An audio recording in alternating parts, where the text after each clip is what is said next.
Namaskar. Hello and welcome to P Guru's channel. I'm your host Sriram S. Saturday mornings 9 a.m. are English conversations with Sriram Seshadri ji, and he's here with us. Sriram ji, Namaskar and welcome to P Guru's channel. How are you, sir? Sir, Namaskaram. I'm doing well. How are you? I'm doing well, sir. We are having some power difficulties, so if something happens, viewers, just stay on. We will make sure that just a small switch between generator and mains power supply. So just be aware of that. Let's jump right in, sir. We have a lot of things to talk about. Yesterday, we had a very detailed discussion on Modi's speech in Hindi, about 11 or 12 salient points that Sumit Peer, our esteemed guest, mentioned.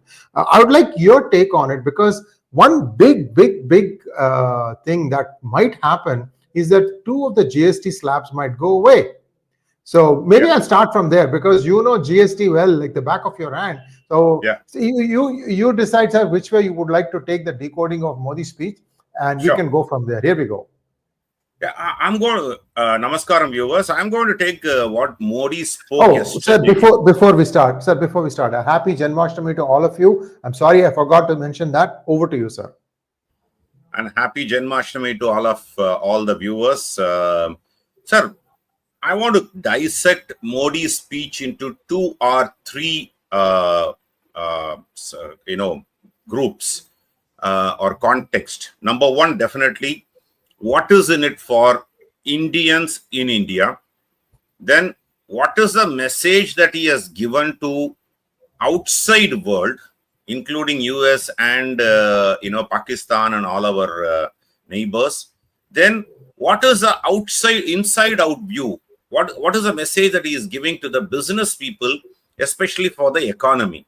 Because a lot of this US tariff and all. Yesterday, I just tweeted with a bit of I think the revenue secretary or commented that if the conversation between Putin and Trump didn't go well, then they will they will impose additional penalty to or tariff on India. What is the connection? I don't know. If the discussions don't go well, so I just put a tweet saying that as it goes, Trump, if toilet is clogged in White House, Trump will actually impose additional tariff on India. That's a level of uncertainty that is happening between India-US relationship. What is the message that it is being given? So let's take the GST first, because you talked about it very clearly. The GST 2.0, 2016, when GST was introduced, it was probably the largest transformation program any country could have taken. Any country could have taken at this mass scale. And there were hiccups, of course. There were a lot of issues. There were clarity issues, especially with respect to the statutes, how one would be treat certain aspects of it.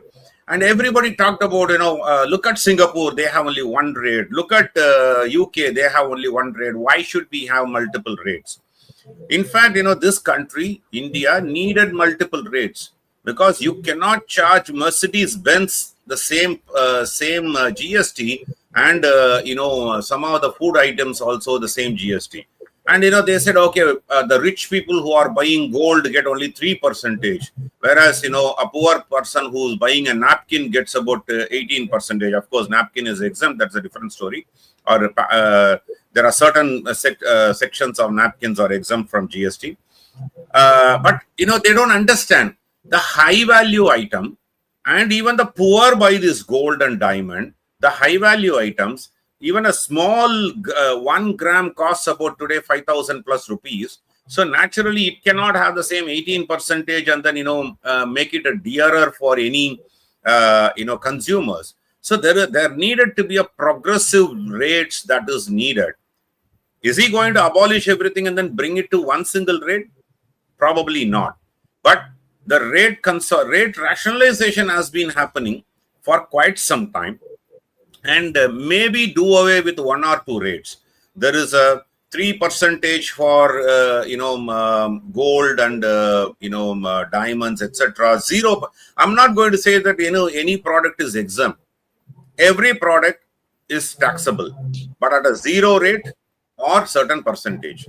Because of course, food grains and everything, people say it is exempt. I read it as food grains, essential commodities, and everything is at a 0%, because the same food grain, when it's packaged, attracts GST.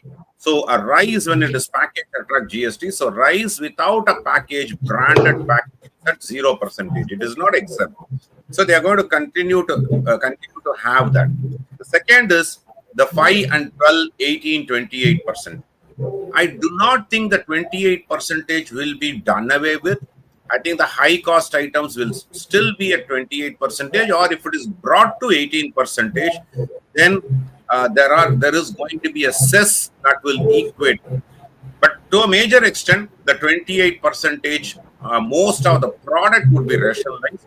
And if they are doing away with the 28% and then making the capping it to the 18%, yes, sir. Sir, one small interlude. So sorry about it. This is a book. When you buy this book from anyone, you pay 0% tax on that. But to print this book, I have to pay 18% tax on it. Right. Just to print the book. So there are some of these funny things that happen. At the same time, I just wanted to let you know that the government fully expects all of us to read. That is the reason why there is 0% on books. So make use of it, viewers. Sir, back to you. Absolutely. So, so 28%, if it should it be taken out? My opinion, it's a mixed response, but yes, it should go out, because so make it little more rationalized and then cap it at 18%. Of course, for the sin products and other things, have your extensive cess that you collect, so the government collects, so that the revenue is not leaked, or you don't leave it on the table. At the same time, you make that product much more costlier so that people avoid buying it. Whereas the cars and other things which probably needs a little more consideration, so 18% with a higher cess would be an option. 12%, it was a via media accommodation, in my opinion. So the 12% probably will be rationalized, in my opinion.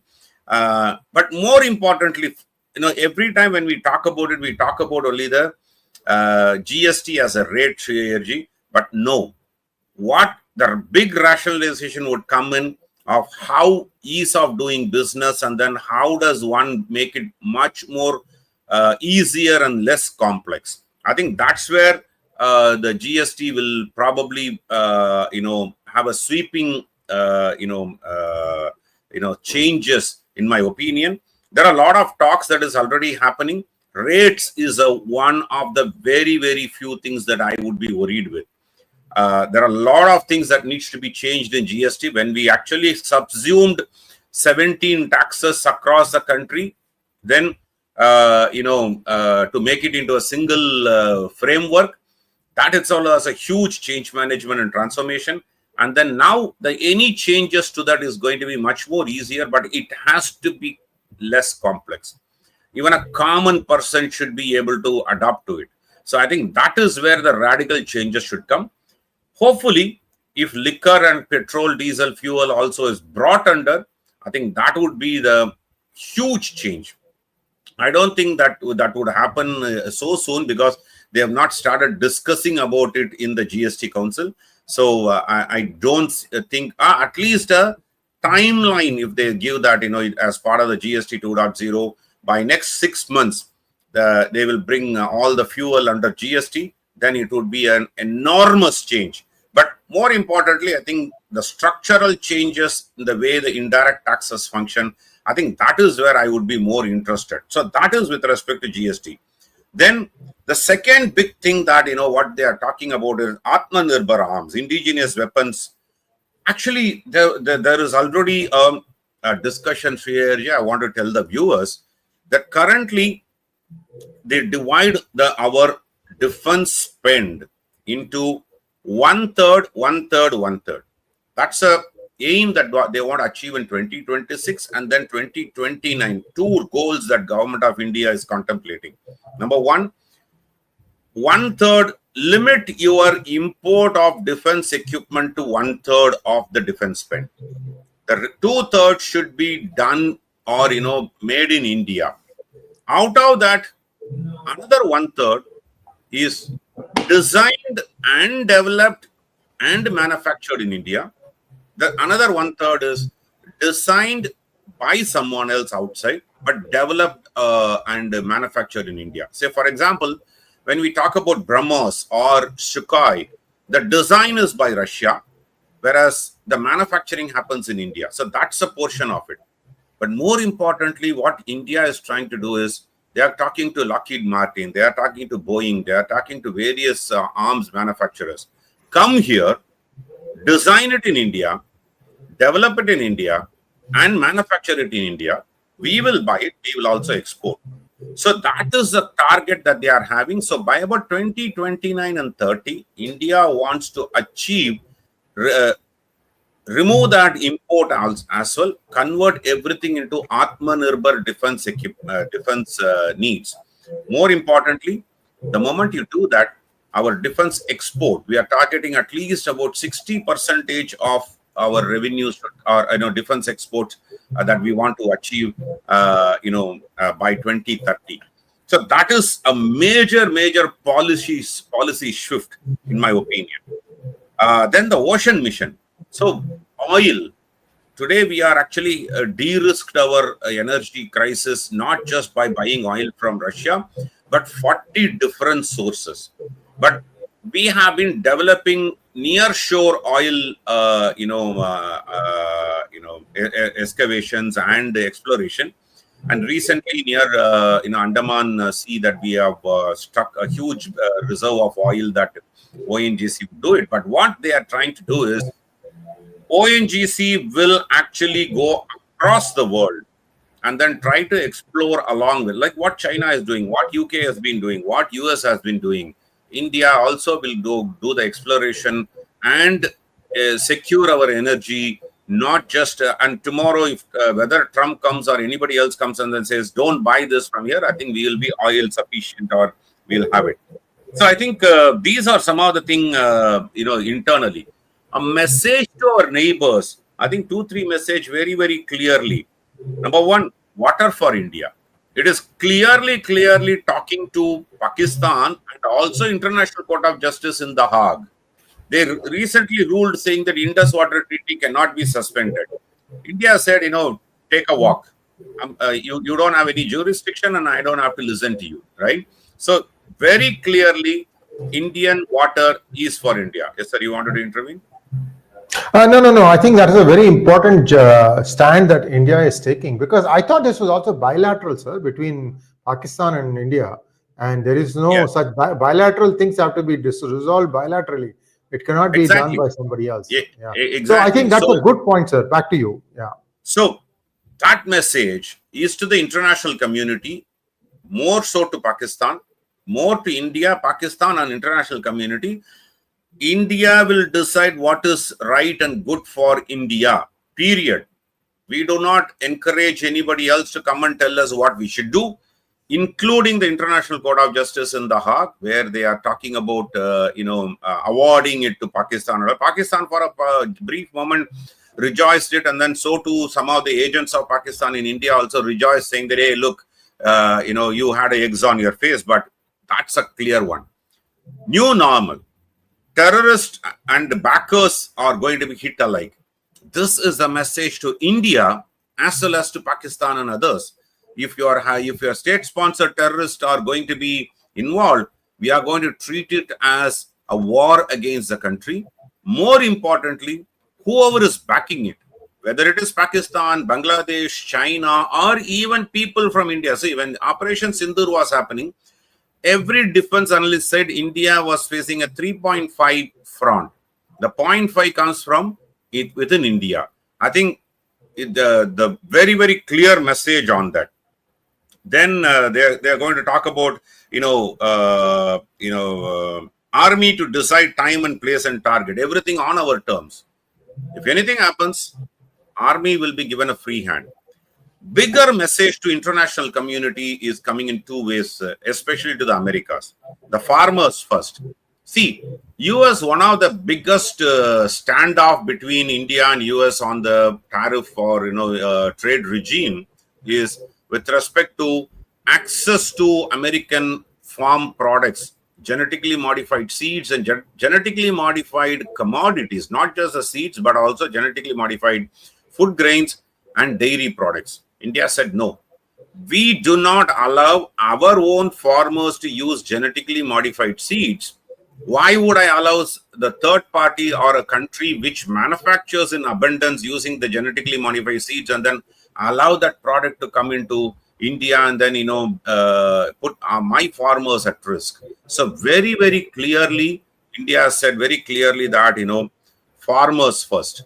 Our fisheries, our dairy products, and our farmers are foremost. That's a big message. The second biggest message is jet engine push. Made in India fighter jet engines. There are only 5 countries which has actually evolved or have this technology. India has Tejas aircraft, but they are importing the engines for that. But India is in a mission to actually create its own jet engine, powerful jet engine. Currently, what we have is not a powerful one, but we need a powerful jet engine technology, and that is what India is aspiring for. You know what? When the world pushed India, especially the US, pushed India to say that after the Cold War that you will not have access to the cryogenic engine, and they actually made it into a sanctioned even Russia from sharing the cryogenic engine. We had to buy the cryogenic engine from Russia for our rockets or for our space mission. But eventually, we ended up creating our own, engine, solid state and liquid state engines, which are powering our GSLVs and PSLVs at this point in time. So we became self-reliant, self-sufficient. Same way, the moment we achieve our goal on the jet engine, then our Tejas aircraft would be at least in the 4.5, the what is that called? I forgot that term they use. So almost like a to a Rafale equivalent of Mark? no, not Mark, but it is version, whatever the Oh, version I they see, use. I see. Okay. So Generation. Okay. generation. Yeah. Thank you. I was just looking for that word. Generation Bye, 4.5. Raghavan. Thank you so much. Okay. So 4.5 generation gen. 4.5. I think that is what their aim is. I think we will be there very shortly in that CIRG. I think these are very powerful messages, and one of the longest speech of the recent times on the Independence Day by the Prime Minister, when we have so much of pressure from the US, so much of pressure from external aggressions. European Union doesn't know whether they are going to participate in the sanctions in days to come, and it's going to be an unstable regime. We'll talk at length about de-dollarization in the next topic, but I think this is the pretty powerful message that India has given. Thank you so much, sir. Now, the second topic that we're going to be discussing, and I hope all of you have liked the video.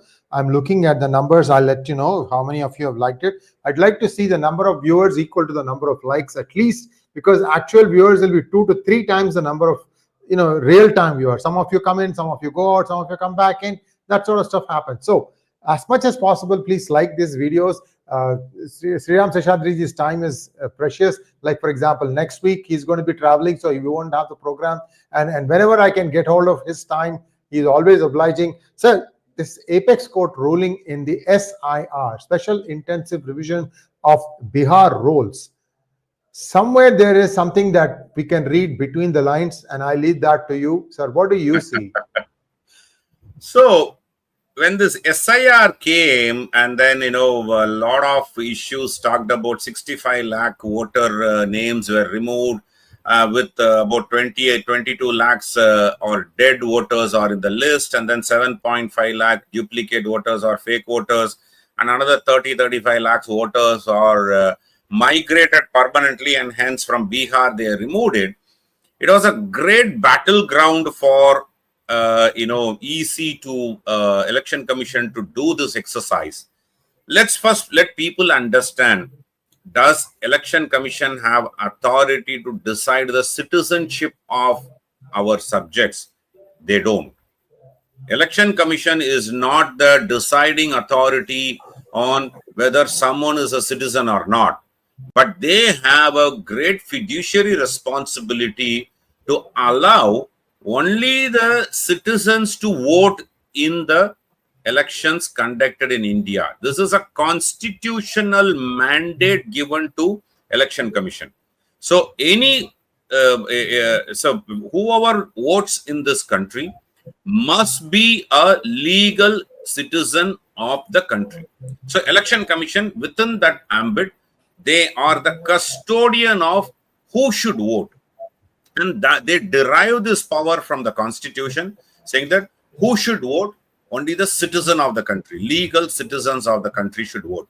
Over the years, there are occasions, there are places where millions of illegal immigrants and become a voter because they go to they get an Aadhaar card, they get a ration card, with that they get a voter ID, and Election Commission had to take this. And remember, viewers, the enumeration into electoral rolls is managed by the Election Commission, is ownership, accountability is with the Election Commission, but the people who are actually doing this enumeration are state government and state government employees. So when an election happens 3-6 months before the enumeration exercise happens for inclusion, deletion, etc., while throughout the year it is open, every quarter a list gets published. Suppose if someone is attaining an age 18, then they go and actually register in the Election Commission website and register themselves as a voter through the Election Commission process. And eventually this person, he or she, gets their voter ID card based on the data that is given. But who validates this data is your local government agencies, right? It is not us, of course, Election Commission is still accountable. So when the local government agencies go out for enumeration, they actually have to look at the citizenship status of it. So there are a lot of documents that are coming about. Everybody think that Aadhaar is a citizenship card. Okay. Mumbai High Court very clearly issued a mandate or a judgment saying that Aadhaar is not proof of citizenship. Supreme Court upheld this very clearly too. So we don't have, unlike many countries, in every country in the world, India does not have a citizenship identity, unique identity to get your citizenship. Only the passport is probably the only one. Not everybody is mandated to have a passport. So Government of India pushed for NRC, National Registry of Citizenship. And that is where a lot of issues happen.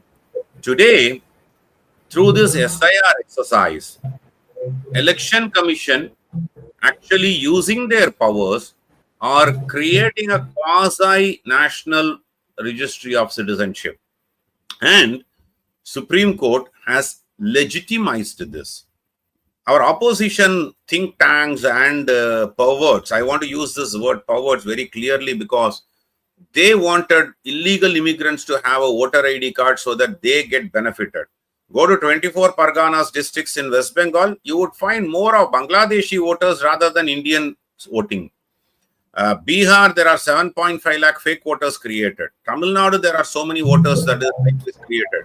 In fact, Anurag Singh Thakur mentioned in this row that Sonia Gandhi became a citizen, and then 3 years before she became the citizen, she actually had a vote as part of the voter list. And that was the state of the country. And shouldn't Election Commission change that? I think that's a big question. Sorry, sir, you wanted to intervene. Yeah, so what we did, viewers, is we did a complete exercise on the Anurag Thakur BJP conference where they went and showed the data of every dynasty leader, whether it is Stalin or Akhilesh Yadav or Priyanka Gandhi or Rahul Gandhi, Ray Bareli, breakdown. Everywhere, the number of fake, bad, wrong votes actually is bigger than the margin of victory in all these places. So there is something that tells you that whatever this noise they were trying to create about Bangalore Central constituency, The issue has spectacularly blown up in the faces of the indie politicians. I think they have kind of now trying to scramble to do something else. That's where that tells you Jairam Ramesh comes up with tries to rake up the Adani Hindenburg issue, which is long gone, and Hindenburg has actually closed shop now. So it tells you that they are desperate. They don't know where to hide their face. This is what it is. Just wanted to put that thing in case you haven't seen it. Do watch that. It was something that I did with Rajagopalanji. Sir, back to you, sir.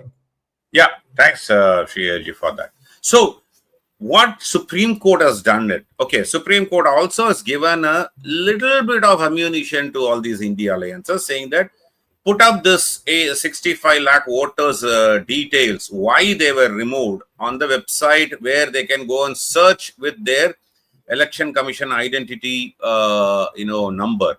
So election commission had to put up the, and then Yogendra Yadav during this exercise was happening dramatically appeared with two people and then said that these two are removed from the electoral list but they are still there.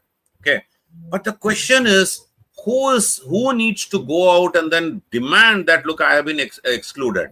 It has been a week, more than a week. They published a new electoral roll and individuals have to go and see whether their name is there or not, and then they can make a claim on that.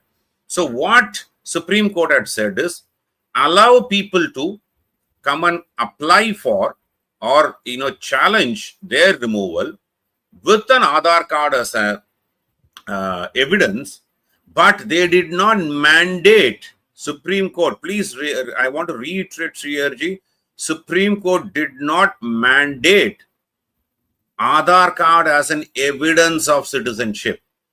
They said, let them bring the Aadhaar card. So what another ammunition Supreme Court has handed over in the hands of Home Ministry. So when Aadhaar card was falsely issued, once again, Aadhaar card again is given by UAIDI, which is a central government agency. They go to a center and then, it is governed by the state governments where the inclusion, exclusions, everything is done. Now it is all done online too. But they ask for certain proof of, your residence, etc. So they give electoral roll or ration card as a proof. And who is the custodian of the ration card? It is a respective state governments. So there's a deep-rooted pyramid of, corruption happens. I'm not taking away BJP as a holy cow here. They are accountable for this too in the states that they are governing. Every state government is accountable for, inclusion of this fake voter IDs. Yes, sir. Sriramji, just a small request for you. Keep talking and then go on to the next topic, sir. I have to take care of a couple of things. Just I have to go down the steps and take care of something and come back. Just keep going, sir. Don't worry. I'll be right back. Thank you. Okay, we'll do that. Thank you. So, viewers, what actually happened, Supreme Court has given is, Supreme Court very clearly said that Election Commission be transparent. Yes, that's something that every one of us wanted. Publish why you removed certain people or 65 lakh people, give each reasoning. See, 22 lakh people dead. If someone is alive, let them come and prove. Because when the enumerators, SIR, excise happened, and then when they went into the respective addresses, they couldn't find, and then the people, when they inquired, people said, oh, they are they are deceased. Naturally, they record that as dead. Because for your information, most of us, when any of the family members are dead, we don't take that as an action to go and apply for deletion from the electoral rolls. We just leave it at it because anyway, not a problem. But that's also our responsibility. The second thing that they have said is accept any challenges or of inclusion or rather exclusion using Aadhaar card, but EC is not obliged to take Aadhaar card as a proof, which means then they will send it to Home Ministry or the UAIDI and then ask them to verify the base records if they are citizens or not. So in this sort of a massive exercise, there is definitely a possibility of errors. But why is India Alliance so bothered about it? Is it only for Bihar election? No. West Bengal is going to come in 2026. Tamil Nadu election is going to happen in 2026. Assam election is due. Where there are infiltrators have become voters. And that is why they are very much bothered. And then they went to the Supreme Court.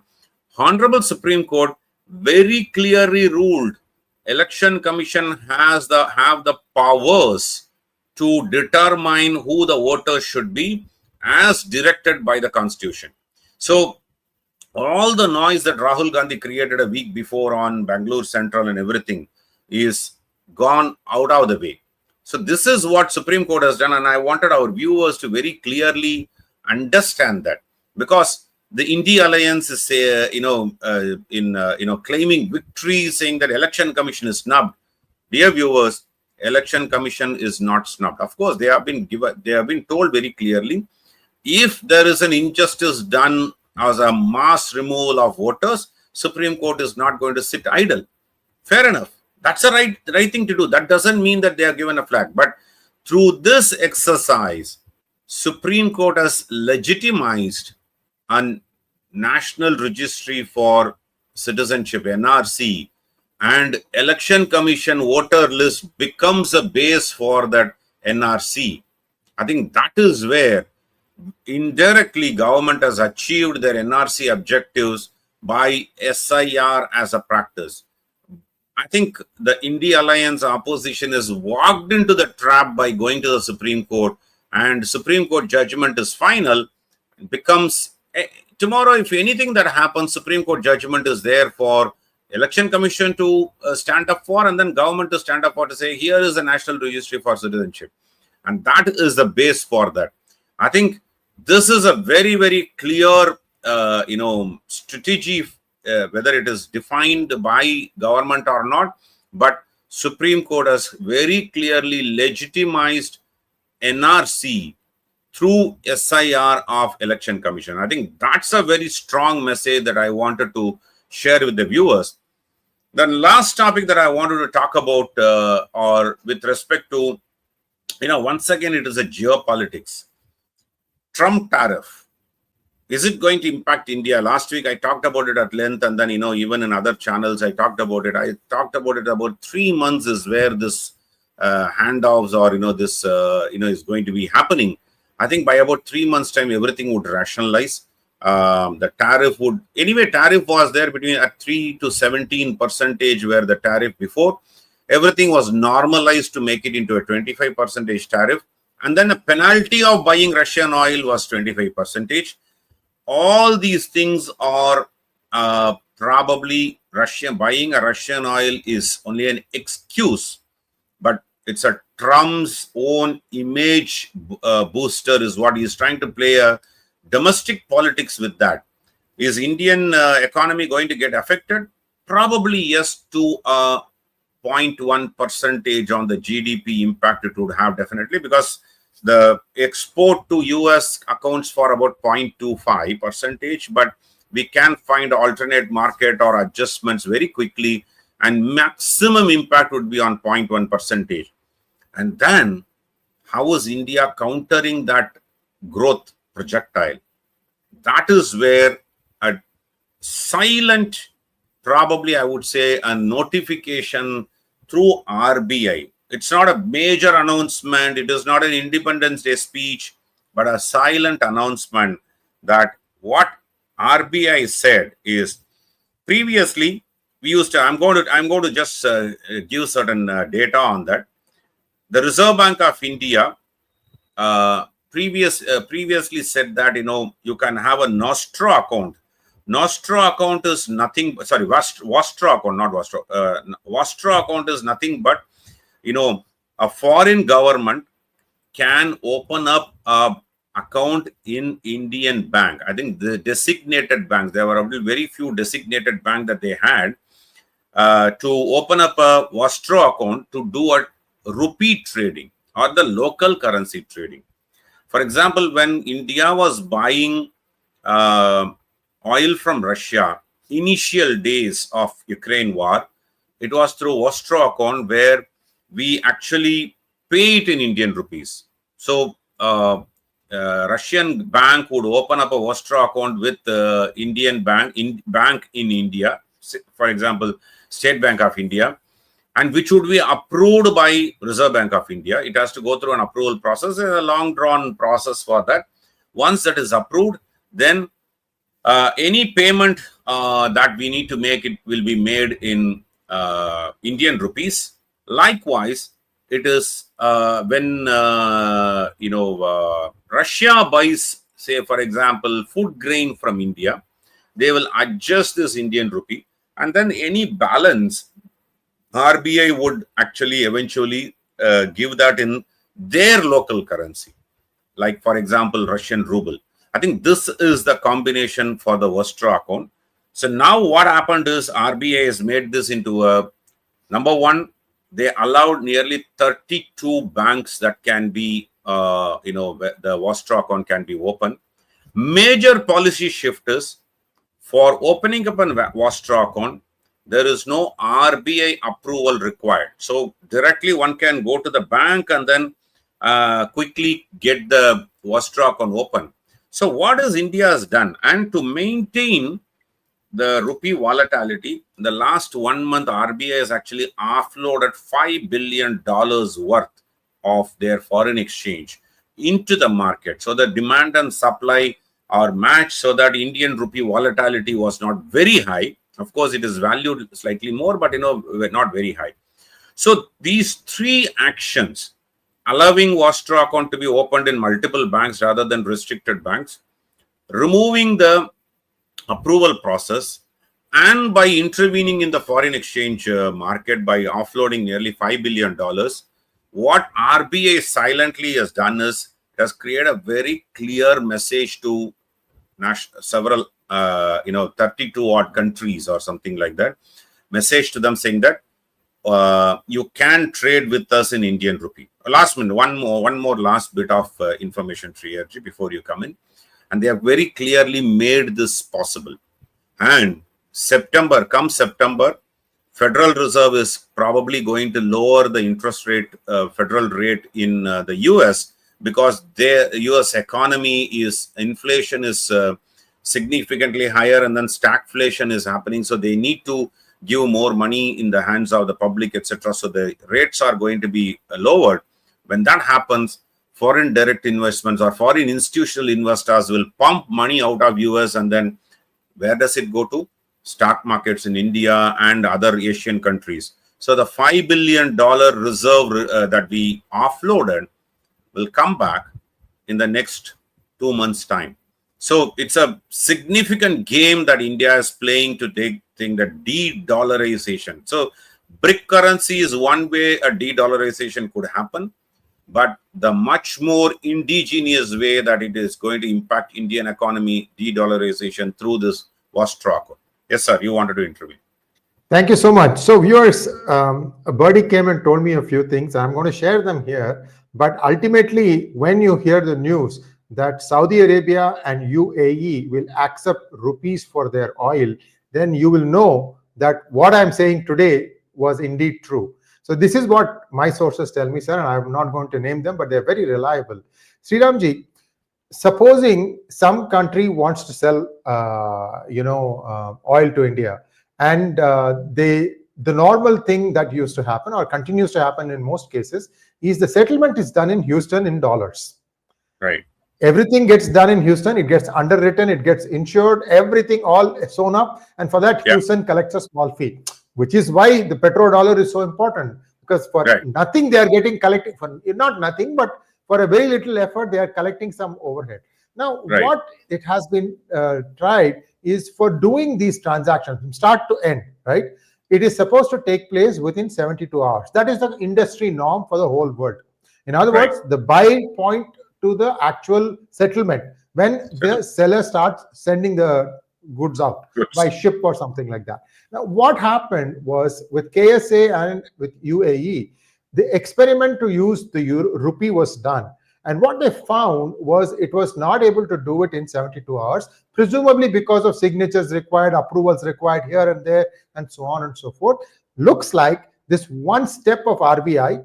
So what happened was they put it on hold. Yeah. They said, okay, we need to examine this further. That's why our RBI reacted with this, saying that, look, You don't need this. So now that hopefully India was taking 5 days. The transaction was taking 5 days. So they're trying to shrink that back into that world standard of 3 days. And once that happens, viewers, then you are going to have a rupee buying oil in KSA and UAE, and the rupees that they will get, they can pay back to India by way of salaries, that means only you have to enable UPI for all the employees who are of Indian origin. Let's say instead of giving you dinars and dirhams, we are going to give you rupees. So that part is already worked out. Okay, and a proof of all these things, I mean, if you want to call it proof, because I'd rather hedge my bets, is that Russia is going to sell, I think, to India at $42 to a barrel, and it is going to accept dirhams. It's not going to accept rupees now. Yeah. So you have to do some connecting between the dots, viewers. But this is important. This is happening. That doesn't mean the dollar is out. US is going to do something. So these are all could be the reasons where Trump is getting really upset. Please understand, there is more going on than meets the eye. Sir, wonderful exposition of how SIR, validation by Supreme Court really means NRC being implemented on the ground. You can go cry horse. Now that BJP has come out with this gangbanger of sir, that's a 68-page slideshow. Yeah. My God. And every slide where there's data shared, they have quoted the source. Yeah. I mean, I was very impressed. I said, like, it looks like my presentation, because I make sure that, everything that we put, we have backed up links to say why we are saying all these things. Here are the sources. So very good there, sir. So if you would like to conclude now, then we can go to the questions. No, I think we can go to the question. I think you have a very good point that you brought about, Saudi and UAE, trade. I think 32 different countries have expressed interest to, trade with India in Indian rupees. Of course, Brazil, of course, is there. And see, this is a one step towards not just de-dollarization, making India international currency too, Indian rupee as international currency too. So all these things are the steps that, one could not have thought about in the UPA regime is now happening, that where India is becoming really superpower in that region. Many people, many critics may disagree, but these are steps towards it. And Trump has actually enabled that. Everybody should be thankful to Trump for this. Trump has accelerated this and then enabled this. So they were probably trying to find how to do this, bilaterally with the discussion with US, and then Trump jumps in and then say, hey, here what, I'm giving you a helping hand. So now use this olive branch and then, execute all your ideas. I think that's where, we are all thankful to Trump again. Thank you so much, sir. A few questions now from our viewers. Here we go. The first question is from Sai Raghavan. Sir, it was good to hear Kanakadara Stotram in your morning broadcast. But yes, my mind was on it more than the broadcast. Thanks for the storm. All I could visualize was Bala Shankara. Sir, my mom plays all these things. And Namostu Narayana Vallabhai. That's all I can say. Thank you so much for observing. I'll try to keep that. It just flows in through the walls. And I try to keep it as low as possible. But you are absolutely right. How much this man has accomplished in his small life of 32 years. Mind-boggling. That's all I can say. Next, from Dharan Rohit. Thank you so much, Dharan. Mamta is not keen on having SIR activity in Bihar. We all know the anarchy she resorts to. What will be the steps taken by ECI to pursue it? See, now that Supreme Court, Dharani Rohit, has given a legitimacy to SIR exercise, if Mamata Banerjee prevents it from happening, then it's unconstitutional. So the constitutional machinery would fail, and then the central government can take control over it. Definitely, Mamata would be too worried about this SIR activity, because the moment we jump into West Bengal, the numbers are going to be enormous. Maybe about 20% votes also. I'm just making a number, but I'm just saying a significant number of fake voters or non-citizen voters would be there, especially the border area. Assam Assam is going to be another. Okay, of course, Assam, Hemanta Biswa Sharma will ensure that it happens. But Assam is another border area where there are Bangladeshi voters, seeped in. But West Bengal is a major one. Tamil Nadu, let's not forget. Tamil Nadu has even though it is too far away from West Bengal to Tamil Nadu, too far away from Burma to Tamil Nadu, Rohingyas and Bangladeshis have seeped into Tamil Nadu. So let's not forget Tamil Nadu. Tamil Nadu is a big place. Kerala. So that's why I said 2025, they started experimenting this with Bihar. And then, when this explodes to the 4 different states of Assam, West Bengal, Kerala, and Tamil Nadu, things are going to go really going to create a havoc. And the respective state governments are definitely going to be highly agitated. They'll try to create as much trouble as possible. But thanks to Supreme Court, that's why probably, they selectively did this in Bihar to start with. So, because very well everybody knew that the moment they start this exercise, people will knock the doors of Supreme Court, and they clearly did that, and Election Commission achieved what it wanted. Thank you so much, sir. Next question, actually just a super sticker from Gyana Subramanian. Thank you so much, Gyana Subramanian. So that brings us to a close of today's program. What a session we had. I hope you had as much knowledge as I gained from the talk that Sriramji gave today. And viewers, will be back in just a short while of 10 minutes in Tamil. And we're going to be talking some very, very different topic. Let's rejoin at 10 o'clock. Thank you so much, sir. Namaskaram. Namaskar.